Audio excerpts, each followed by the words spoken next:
So we're gonna leave everyone a few seconds to get settled, and then we'll get underway. Just a few more seconds as people join.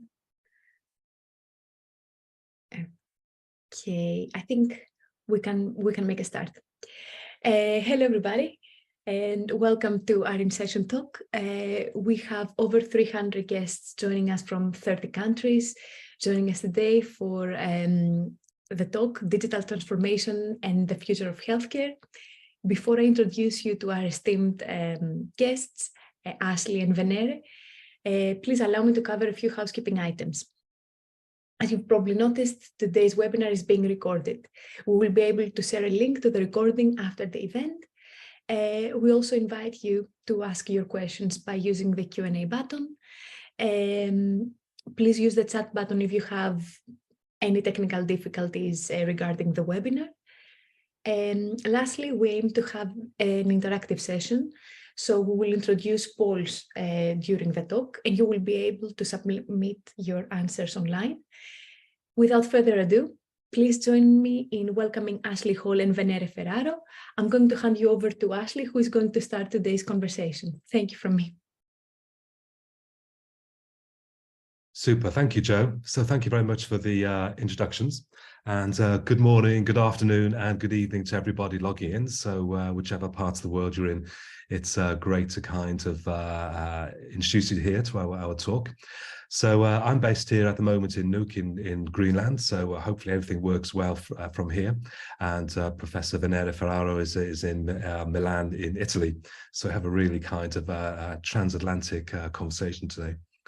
So our talk is called Digital Transformation and the Future of Healthcare. So I'll just give you a little overview of the format. So Venere and I are going to introduce ourselves shortly, and then we'll be questioning each other around the kind of future of digital healthcare and the future of design healthcare, where it's kind of going in the future. And then Joe's going to help us launch a few polls during this these Q&A sessions. So we'll see how you respond to these subjects and kind of where your kind of preferences are and where you direct us. And then at the end, we're hoping to save up about 10 or 15 minutes for some Q&A from the audience as well. So please add your questions into the chat as we go, and then we'll take those up at the end. So by way of introduction, my name is Ashley Hall. I'm a Professor of Design Innovation in the School of Design at the Royal College of Art, and I'm Head of Programme with the Master of Research in Healthcare Design. So this is a joint programme that we run with Imperial College, and this is a 2-year part-time Master of Research and a Master of Science. So it kind of brings together a design school and also a Department of Cancer and Oncology. So we kind of share the teaching between two different institutions to really kind of start tackling some of the kind of current and future issues around healthcare design. And then my other roles at the RCA, I'm Head of Postgraduate Research, so I look after the PhDs in the School of Design, and I'm now involved in a major piece of climate change research called NEMO, which is New Economic Model for the Oceans. And we have a partnership with UNESCO that runs up to year 2030, and we're working between coastal communities and the world's oceans to try and improve some of the sustainability challenges in that area, hence being in Greenland today. So I'd like to introduce Professor Venere Ferraro. Buongiorno. And I'd like to give you a chance to introduce yourself as well and a bit about your background. Hi, good afternoon, everyone. Thanks, Ashley, for the introduction. My name is Venere Ferraro, and I'm an associate professor of the design department of Politecnico di Milano. And I am one of the scientific coordinator of the think tank of the department. I have been participated in several international and national funded research, both as coordinator and as principal investigators. My research deals with the wearable technologies, emerging materials, and big data for healthcare and well-being, and all the kind of research, the teaching activity that I conduct is based on a common approach that is the human-centered and the user-centered approach. Okay, thank you very much, Venere. So I'm going to suggest that we jump into some questions. So I've got a few little questions I've prepared for you here around digitization and healthcare. So that's the first of our two topics for today's talk. So Venere, this kind of digitization of healthcare, it's been underway now for sort of quite a few years, and we can see some benefits emerging. But there's also some major sort of challenges ahead for us to face. So maybe if you think forwards to the next 10 years around digitization in healthcare, towards the year 2033, what do you think are the obstacles that we could have overcome in the next 10 years? And what do you think we could design out, and what do you think the best achievements in digital healthcare could be if we kind of cast our minds forwards to the next 10 years? Interesting questions. So, for sure, new technologies, devices, the Internet of Things are changing the way everyone is assessing and perceiving the healthcare system. Digitalization is opening up a lot of possibilities, for sure. Make the care accessible 24/7 by everyone at any time, everywhere, from a rural and in urban area. Digitalization is helping doctors to assess patient data everywhere and suggest what kind of action to make, even in real time. Mobile health is helping us to monitoring ourselves 24 hours. But as you correctly say, this huge transformation is coming with several challenges that we should face and address. What I think and what is evident right now is the digital divide and the health inequalities. Let's think about the situation right now. In Europe, we are witnessing aging population, but also the depopulation of the rural area. This means that older adults are left alone in managing their disease without the relatives, the families that used to be the caregivers. So what happened in this case? Well, the point is that most of the older adults are not able to manage the disease through digitalization. A few years ago, I developed a research project for an hospital in Milan, a cancer center, where we had to improve the experience of the patient. And trust me, if you go in every kind of hospital and you see the behavior of an older adults in relationship to a digital totems, you will see the frustration and how they are not able to deal with the digital tools. So for sure, there is a problem of alphabetization and digital divide. But there is an interesting phenomenon that is spreading, that is the proliferation of the digital and physical communities and of the so-called informal caregiver that are helping users with no digital literacy to manage their disease. This means that, and there is a huge impact in this regard, because the digital communities, physical community help people not to feel alone. So if I have a disease, I can share my disease, my experience with someone else, while the informal caregiver can help me to humanize the technology and to fill the gap between me and the care system in order to solve the issue of the inequalities in assessing the care. There is an interesting project in the UK, and the Scottish government recently launched this project called the Care 4.0, that is a network of people. People means doctors, industries, people, citizens, to a network of individuals that are helping each other to manage the disease from different point of view. And this project has the objective to develop a tailored services for the citizenship. So going back to your question, what can we do as designer?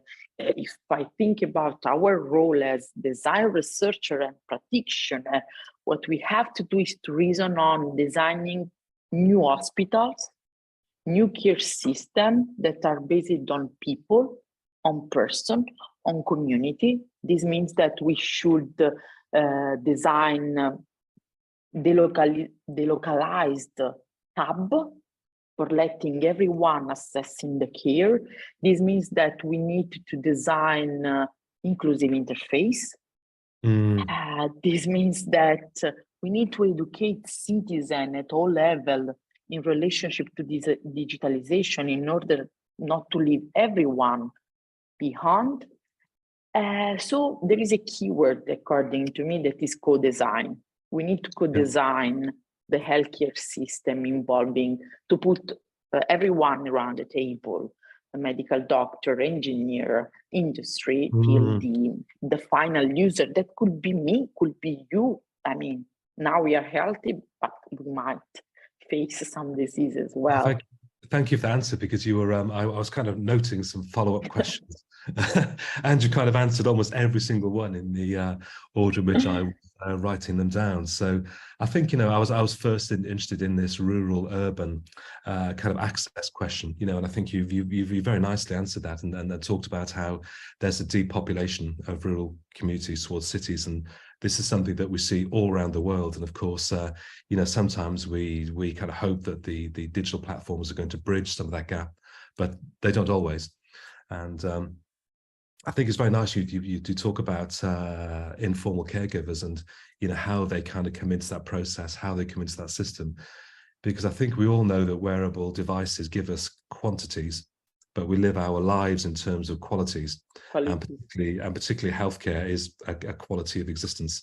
And we still find ourselves introducing new human processes or new human approaches to try and form ourselves around these landscapes of information, these landscapes of data around how we exist and what's happening to our bodies, and how we deal with certain conditions. And I think it's super interesting. You're talking about this almost like a sort of, I wouldn't say a counter-revolution, but there's a reaction in some ways, or there's a compensation around digital healthcare, and where we're reshaping our human relations, and we're sort of maybe finding these opportunities for informal caregivers to, start being part of that process and bridging some of the digital divide.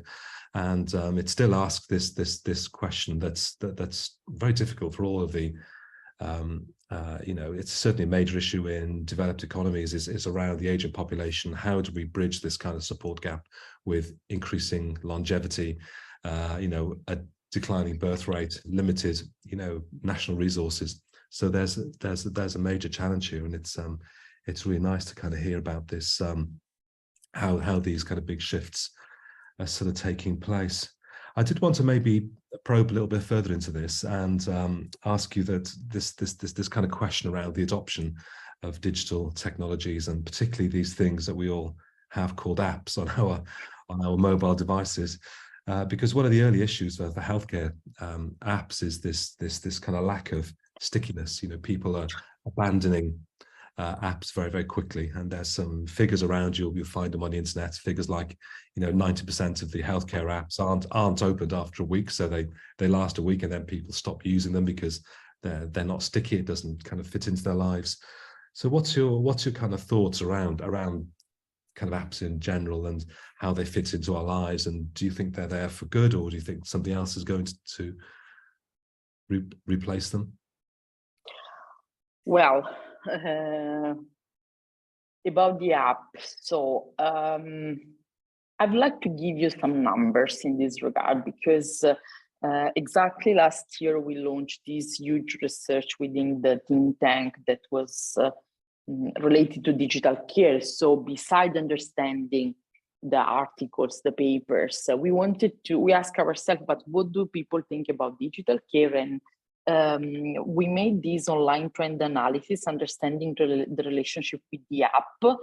And I will give you a few numbers, because between the end of 2019 and the beginning of 2023, according to monthly research and buy, it seems that, I'm talking in Italy, not all over Europe, but it's still interesting.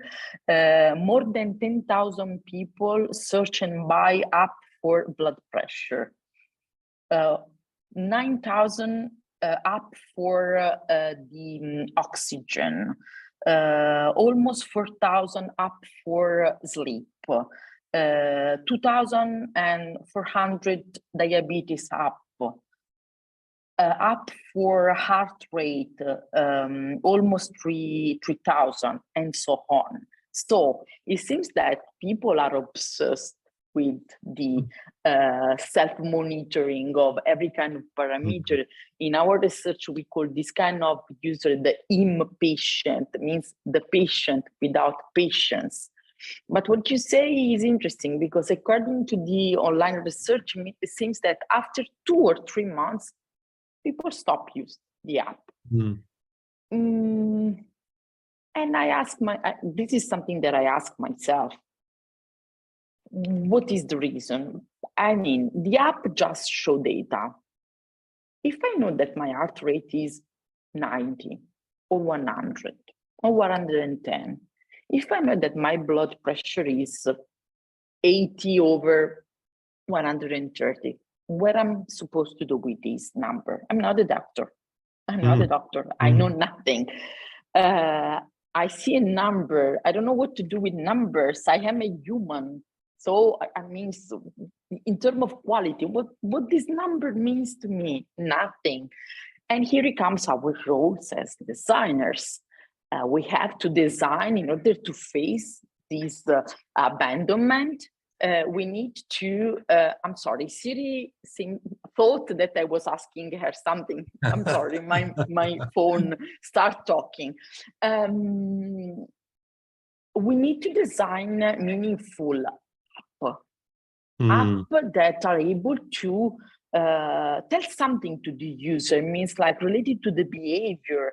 And we need to switch the point of view. It's not about monitoring for disease, but it's about understanding what is best for us to have a healthy lifestyle. So to design for behavioral change, to tell the user, okay, these are the parameters, but you should do that in order to improve your lifestyle. You should do that instead of that. So thanks to artificial intelligence algorithms that have a huge potential, we should use this to tell user how to set goals, how to improve him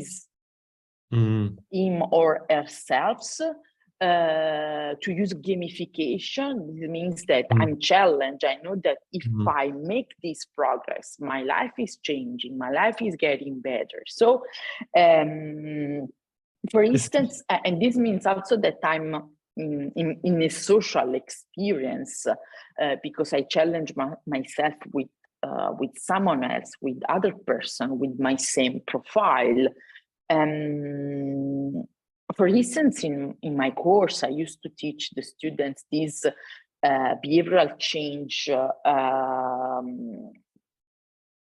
strategy model to help design a better app, to encourage, to persuade the user to use app and keep using. And this means that there are 4 main approach that you need to have in mind in order to design app that will be meaningful. That means to grab the attention, influence the decision, facilitate and sustain the behavior.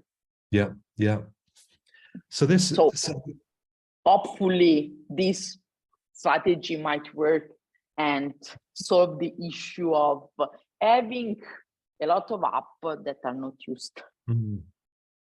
No, thank you. I think that's kind of fascinating, and it's something that I think many of us in the healthcare design world maybe struggle with. Is this situation where we're often designing at the wrong end. Where we're sort of building tools, or we're building apps, where we're building answers, but we don't really know what the sort of questions are. So instead of starting at this level where we're thinking about, okay, what's the behavior that we want to change, or what's the state that we want to arrive at? How do we figure out the behaviors? How do we figure out the supporting technologies? Instead, we have these very complex, very sophisticated technology platforms that are kind of evolved, they develop, and they have very good intent. But at the same time, there is this kind of disconnect. So do you think there's an opportunity for designers to impact or affect the evolution of these kind of very complex data gathering healthcare platforms? Of course, and I think that in order, we don't need to see the data as something that is cold. Okay, we need to use the data as I was saying, in a meaningful way. So instead of thinking about a data-driven approach, we need to have a data-centered thinking about what data means for the user. So we have big data, but as designer, we need to give meaning to the weak data. That means the feeling of a person. I've never thought that technology would replace in any way human. And even with artificial intelligence, I don't think that this is going to happen. I feel I support the pragmatic approach in relationship to technology and digitalization. Technology is not replacing us, but is supporting us. So, and according to data, we need to understand the data. That's what I was saying. Is like there was this very interesting project developed by University of Applied Science in Germany, and it's called Feeling Less, and it's related to people with diabetes. And they made a lot of semi-structured interview, and people said, for me, I have a diabetes. Every time I approach the measurement of my level of glycemia, I am stressed, I feel frustrated, I'm worried, but at the end of the day, that these are numbers. So this project changed completely the perception, and instead of the glucose meters become a bubble that change it with smart material, change the color. So if it's green, everything is fine. If it's yellow, well, something might be wrong. If it's red, something is wrong. So this is going back to your question, how can we use data? This is how can we use data. And that's why we always have to go back to the person that we are designing for, because people do not understand the data. And if you're not telling them also the meaning of artificial intelligence, they will be frustrated. They will feel fear, like something, okay, it's against me. Yeah. I know if you think about the romance from Philip Dick, thinking about, oh my God, the technology is alienating us. This is not the case, and it's not gonna be the case. So leading into this, I guess my sort of final question was around how we gather this information. You talked about weak data, which is, I mean, some of that emotional, tentative, hard to put it into numbers. I mean, do you think that we'll still be using kind of wearables and watch type devices, or things that we stick on our bodies as the main, data gathering tool in the next 5 years? Or do you see other kind of technology platforms or new ways of gathering this more sensitive type of, look and feel data that we think is important about people's conditions?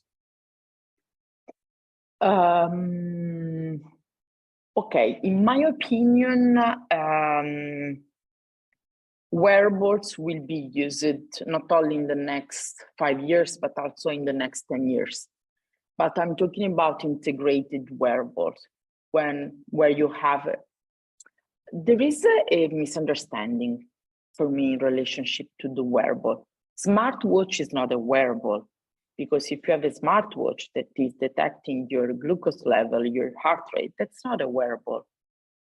The wearable is something that is you wear on your skin and can be integrated in your garment with sensors that is able to detect everything from your physiological parameter till the external parameter. So this means that a wearable is able to match a lot of information and to tell you your condition by matching data coming from a platform, by matching data coming from an application. So in my view, we will keep using an integration of all of them.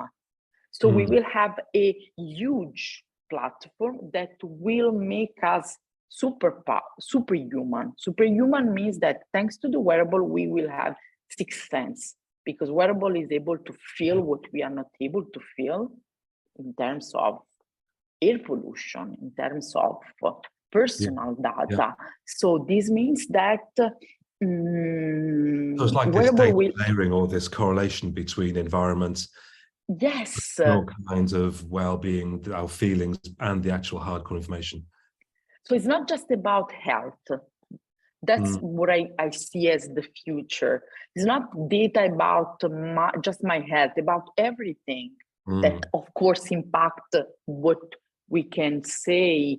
We can talk well-being. So matching all the data, and with all this data, this so-called integrated wearable will help us to have early diagnosis, in my opinion.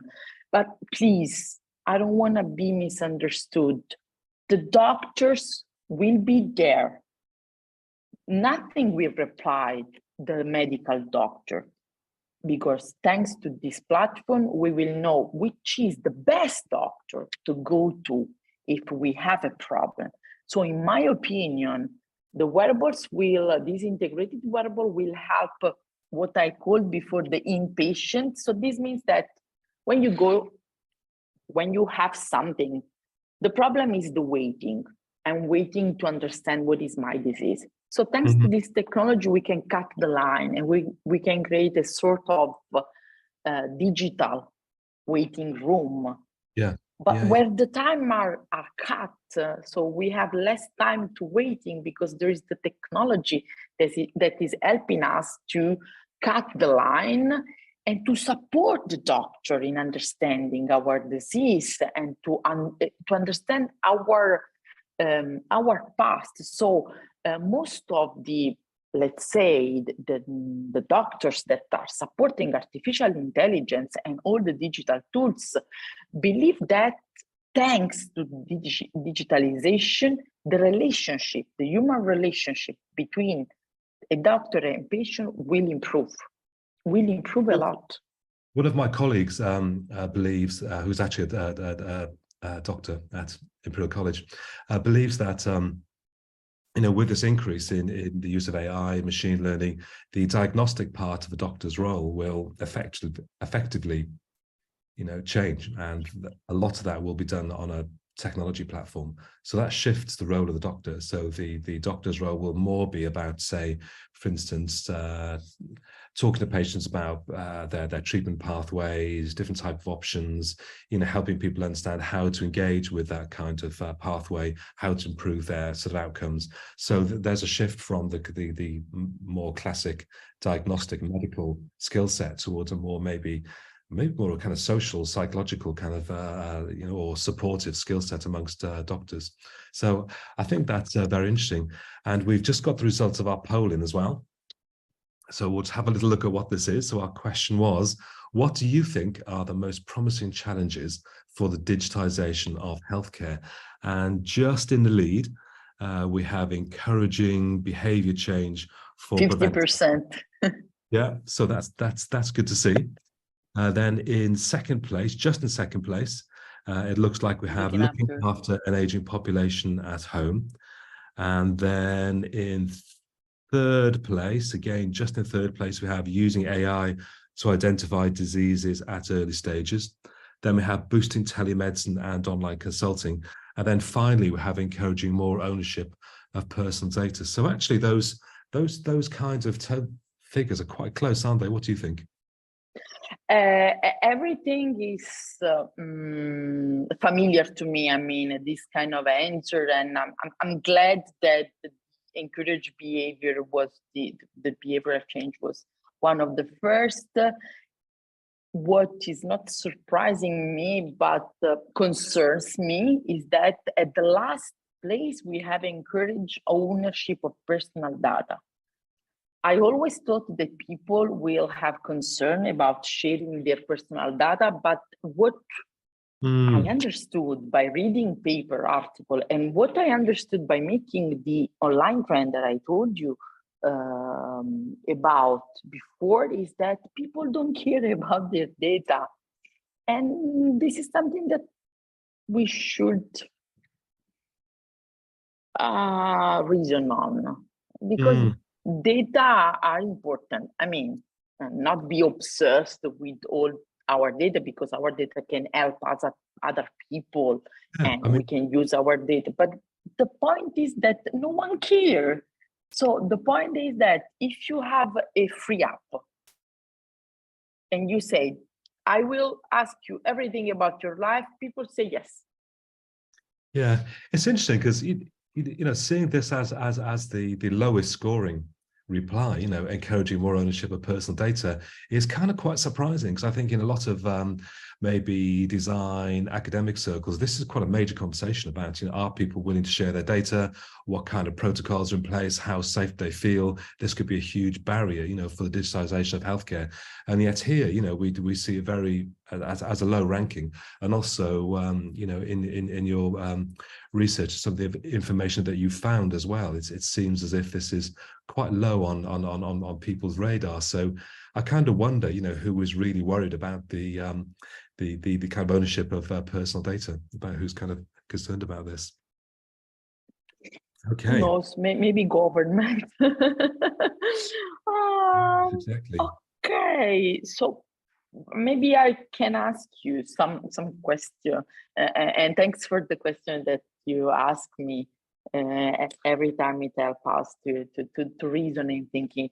I think that we didn't discuss about one of the things that changed the world life. So the COVID-19. So that was a global shock. How do you think that this has affected the healthcare design, and do you think that we were prepared? Yeah, thanks for the question. I think, you know, one of the interesting things about COVID-19 is it was the first pandemic that humans lived through in real time. So if we think back to the last major pandemic, which was 1917, 1918, it was called the Spanish flu, although that isn't where the first cases were actually found. It took us until the late 1990s, so around 1997, 1998, to actually find out how many people had died.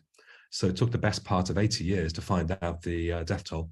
And of course, with the COVID-19 pandemic, we knew every day how many people in hospital, how many people have died. And of course, that was probably seen at the time as being something that was beneficial. It was open, it was democratic, it was helping people know the scale of the condition. But of course, what we now know is that it exposed us to large amounts of stress, anxiety, probably exacerbated mental health issues, which might even become the bigger you know, consequence of COVID-19, according to some people. So I think that's the kind of first aspect that really surprises me, is that in a sense, there's a design angle to this. There's a data design angle to COVID-19.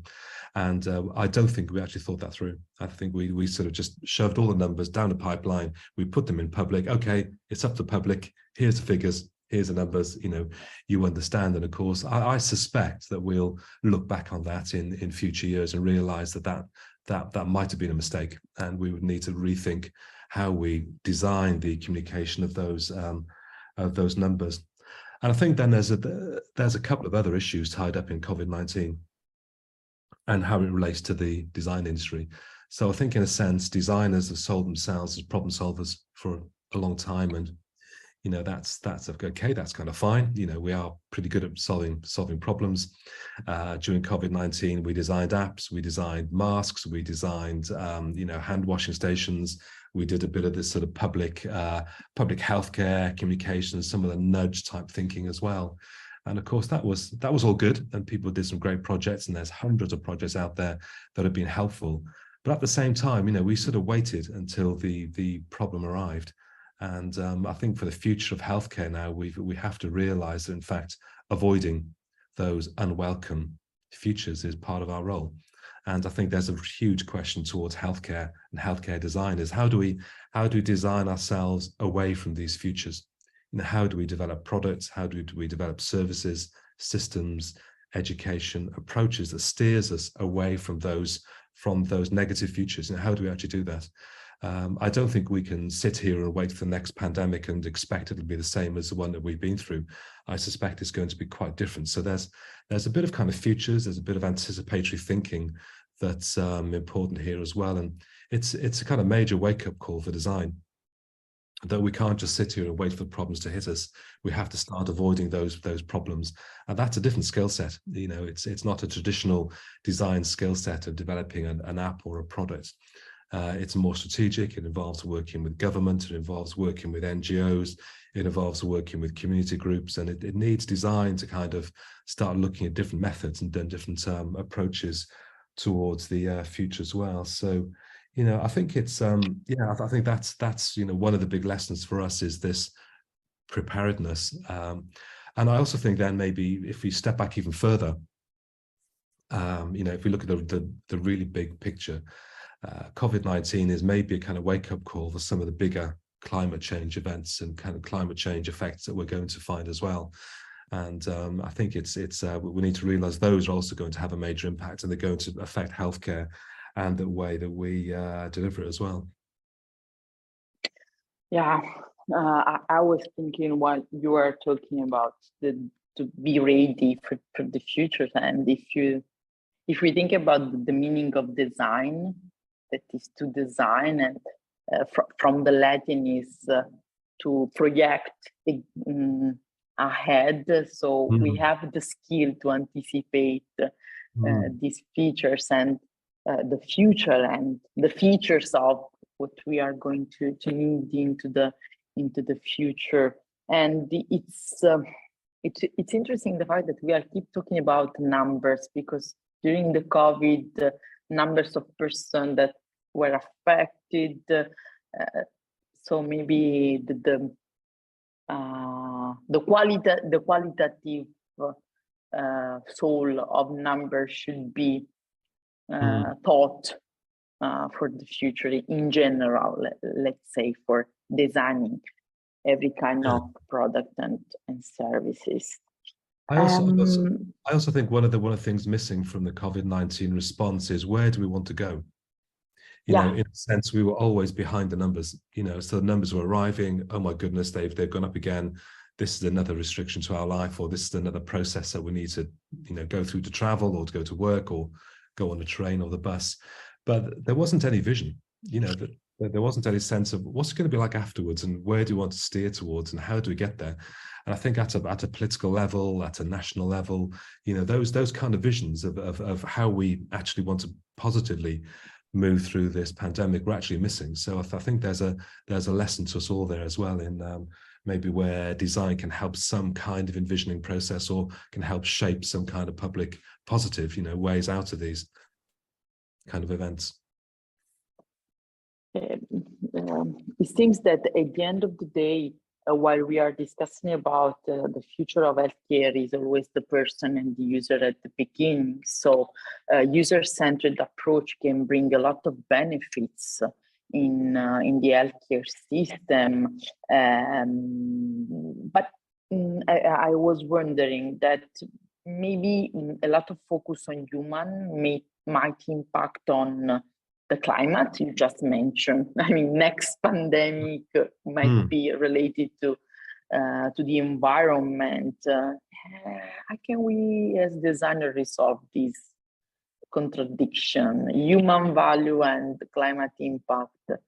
Yes, yes. I think there's some really big questions here for humans and healthcare. We know that something like 4 to 5% of all climate change is caused by healthcare directly. The NHS in the UK, the National Healthcare System, National Health System, was the first body in the world to start measuring itself, against climate impact. So it's done a great job there.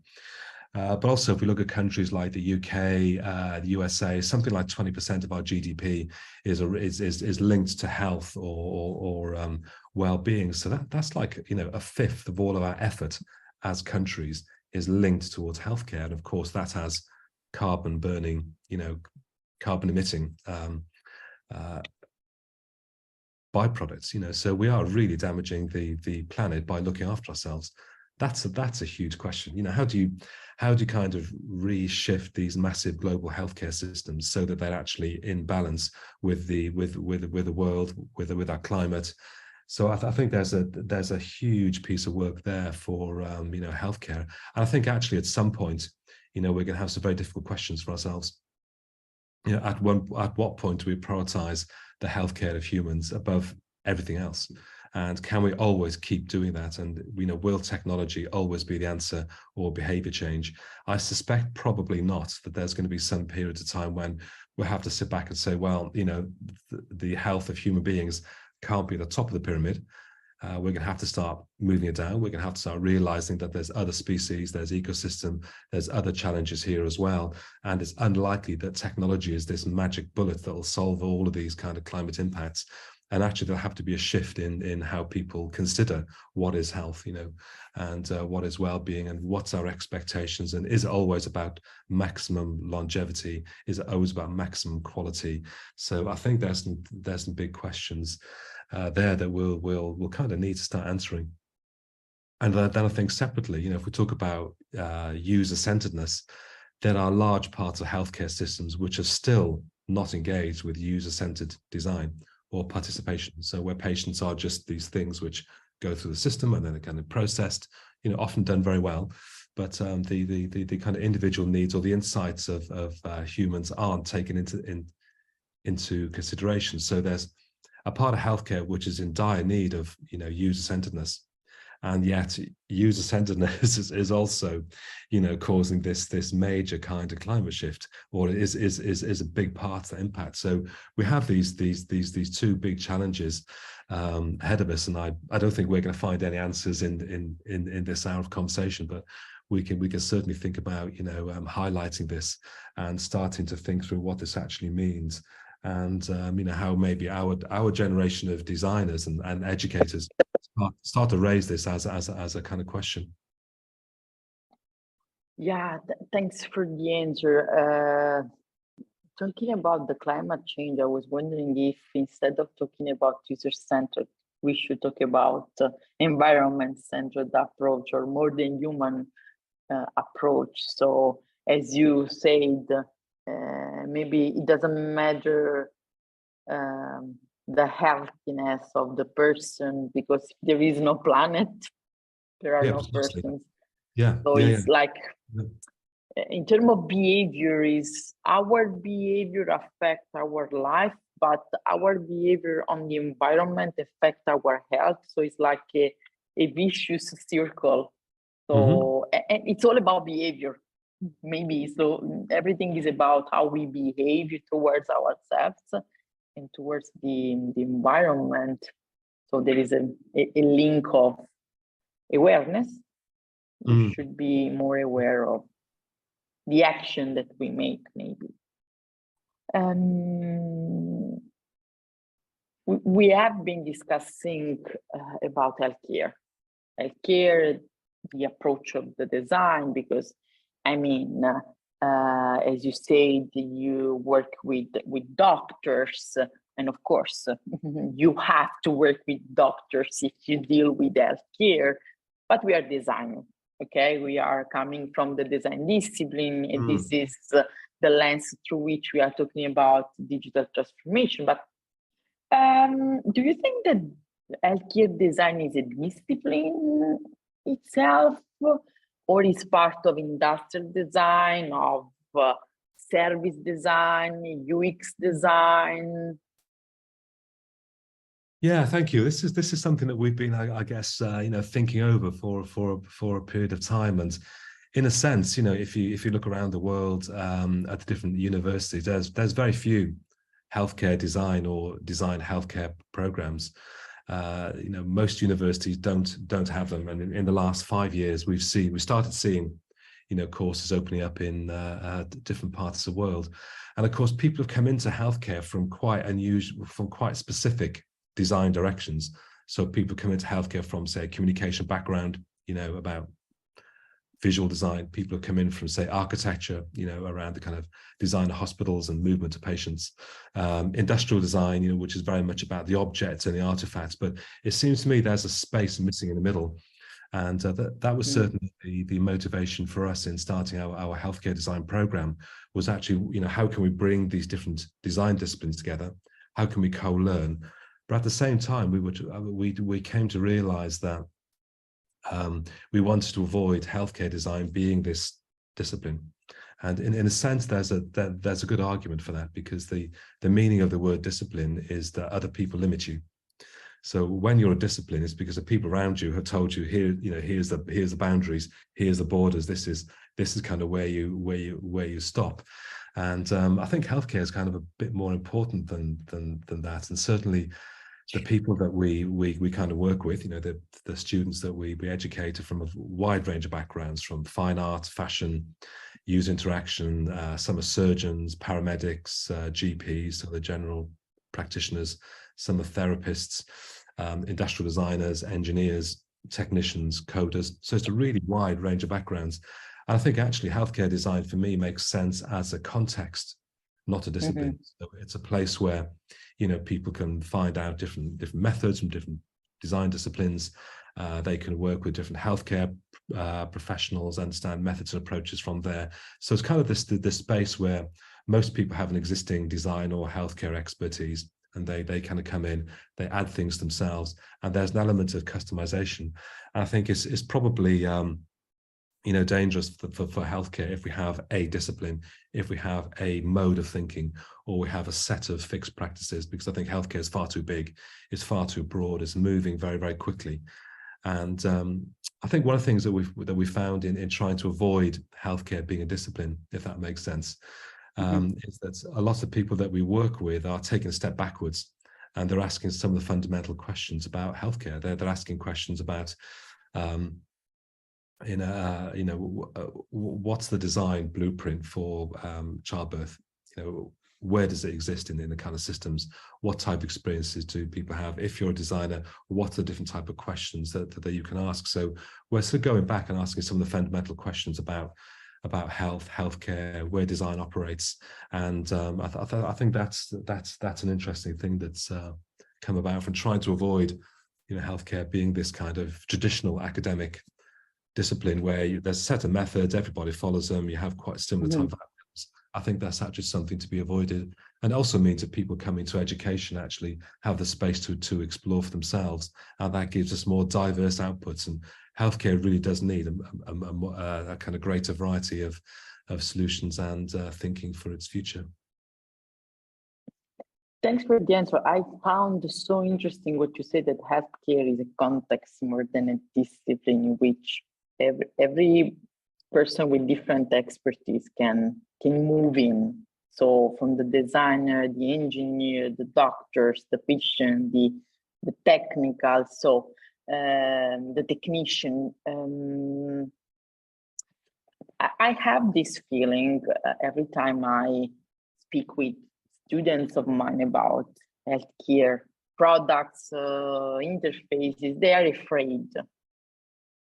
They feel like, okay, I don't have the expertise. This is too far from me. This is too specific context. What can we say to them? What can we suggest them to be designer for the healthcare system? I know it's a question. No, I think it's a great question, because I think in I think something that puts off people from studying healthcare or healthcare design is responsibility. It's a fact that you're a designer. Maybe you don't know about this condition. Maybe you've never met anybody with this condition, and yet you have this very, very responsible job of somehow trying to make a difference and trying to improve it. That can be a huge pressure, and it's not the same as other areas of design, where if you make a mistake, okay, it's maybe we can cope with it. But in healthcare, I guess the consequences can be quite significant. So I think a lot of people feel some kind of stress and pressure around that. But I think at the same time, I think for us it's about maybe stepping outside of the center, and working with different groups of stakeholders, working with people who are maybe healthcare professionals, people who are maybe have the condition, people who have recovered, self-help groups, family, friends. So it's using that whole constellation of people who connect to those conditions. And I think that allows the designer to step outside of the center and not be seen as a person where all the responsibility sticks to for the solutions, but you actually start to crowdsource that through, smart uses of different groups of stakeholders. And I think that's one of these sort of keys to engaging in this area. And actually, one thing I sort of can say is the healthcare professionals I work with have an amazing set of qualities for engaging with people. That's one of the key skill sets of healthcare professionals is, walking into a room, you've never met somebody before, and within a minute they kind of trust you. You've got that empathy, you're reading a person, you're working with a person. And I think this is something designers can learn a great deal from. It's these kind of social skills that healthcare professionals have, and their kind of ability to lend trust to the patients that they work with. And of course, when you train people from healthcare backgrounds in design, that's a fantastic set of skills to start working with. This kind of human, connecting kind of confidence. So, yeah. Wow, okay. I mean, I think that we could discuss for another 2 hours or even for one day if you unfold all the issue related to healthcare or design for healthcare. Let's see the poll that we launched. The question was human health against planet future. On a scale from 1 to 10, where 1 is human health and 10 is planet future, where do you think the focus on healthcare designers should be on this scale? So let's see, human health, 7%. So it's interesting, yeah. Yeah, I think we're looking about number 8 as being the top. Okay, sorry, I didn't open up everything. It's scrolling. So the number 8, yes. So actually, that's really interesting. So human health is actually quite a long way down then. Certainly in terms of the lead, percentage, we're looking at it being around number 8. So this is this is planet being really up there, actually surprisingly high. And then I think the next one after that, in terms of the volume, is number 5. So that's definitely trying to balance it more. And I think then if you took the overall percentages from 1 to 5 and 6 to 10, we're probably looking at they're probably fairly even, actually, between the overall between human health versus planet. So that's towards planet. Yeah, I think maybe it's edging towards planet. Yeah, because if we go even from the number 6 to number 10, 8, 24 and 14 is good. Is almost 50. So I think we've just got a few minutes left. So should we jump into 2 or 3 questions? We've got about 6 minutes left in the yes. Do we have question? I didn't. Yeah, I'm just looking now. So I'll maybe grab a couple to read out. So we've got one here from Monashri Kotal, and Monashri has asked us, how secure do you think this data will be that's getting submitted through the apps? I think this will be key to revolutionize digitization in the medical field, as people will not want to share their medical information with everyone. also in what way the data will be beneficial for the people in general? Wow. Should I answer? Yes, I mean, of course, data is a very tricky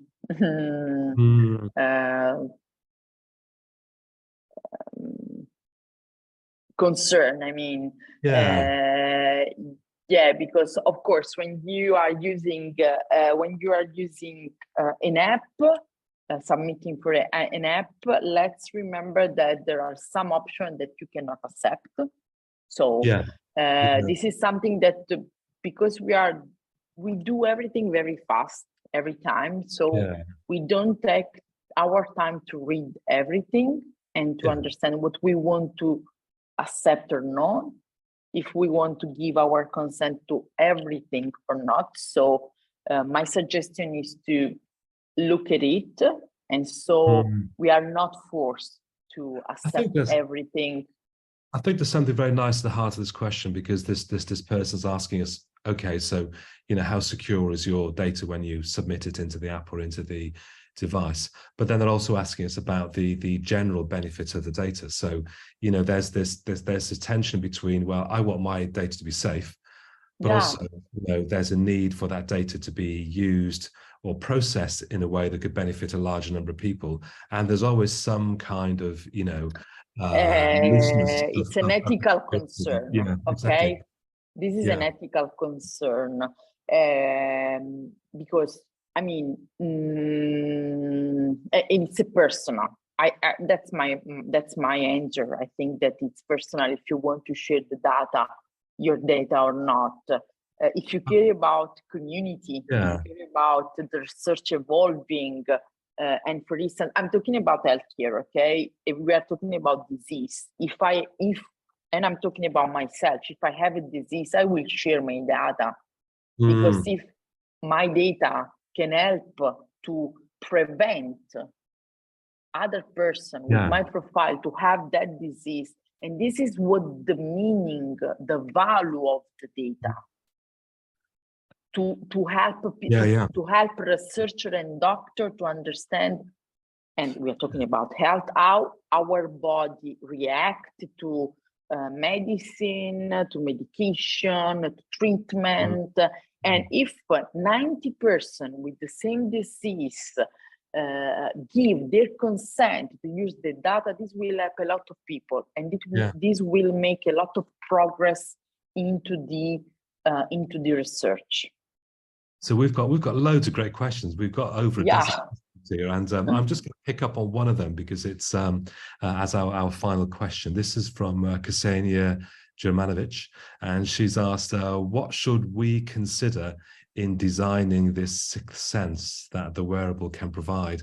And I think that's something that you and I were talking about earlier, is this kind of like, it's not a number, it's a feeling, it's an emotion. Digital machines hate that kind of stuff, because it's really hard to quantify, and this is how we sort of feel. I feel like I'm getting a cold, or I think I'm not 100%, or my energy's down today, or there's even these kind of things which so do you think there's a potential at some point in the future that these sixth sense things can be captured from people, or somehow we can get out of those? I kind of feel that the answer is in the question, because the sixth sense is something personal, okay? And it's not about health, it's about, what I have this gut in my belly, and I feel this, okay? And I feel the cold, I feel that I'm getting sick, and so the wearable will expand our personal sixth sense, because we all have in a different way the sixth sense, and to increase, as you said in the question, the awareness, because this will it's the idea of flipping it around. So instead of the device maybe capturing our sixth sense, the device actually helps expand our understanding of the sixth sense, or it somehow encourages it, or helps us realize that that's a really important part of our healthcare. That's very nice. So I think we're just at the hour. Yeah, already. I, Feels like feels I like know. we're 5 Thanks minutes. for all these questions. Yeah, Just fantastic. to let you know that all the things that we have been discussing, we will provide you the references, the example, the link. I found a question related to 4 approaches. The link of the session will be updated with other information, and if you need other things, you can email Ashley or me, and we will try to answer. Okay, brilliant. Thank you very much, Venere. Thank you for your time today as Thanks, well. Ashley, It's been an for amazing conversation. As I said, it feels like we're just warming up. So hopefully this is given some nice food for thought to the audience as well. Thank you. Thank you, Royal College of Art, for having POLI.design here in this talk. Thank you, Venere, and thank you, Ashley, and thank you to everyone who joined us for today's in-session talk. Ashley and Venere, thank you again for sharing your insights and expertise. To our audience, if you have any additional questions or you would like to connect directly with the team, please do use the information, the contact information on the slide. Make sure to check our website for upcoming in-session talks, and tune into our next talk, Can Design Activate a Sense of Agency Towards Others, on the 30th of May. It's again a collaboration with POLI.design, with Rob Phillips and Anna. Please find information how to register to this event on the RCA events page. And thank you everyone for your time, and have a wonderful rest of your day. Goodbye, everybody. Thank you. Thank you. Bye. Bye-bye. Have a nice afternoon. Bye-bye. Ciao.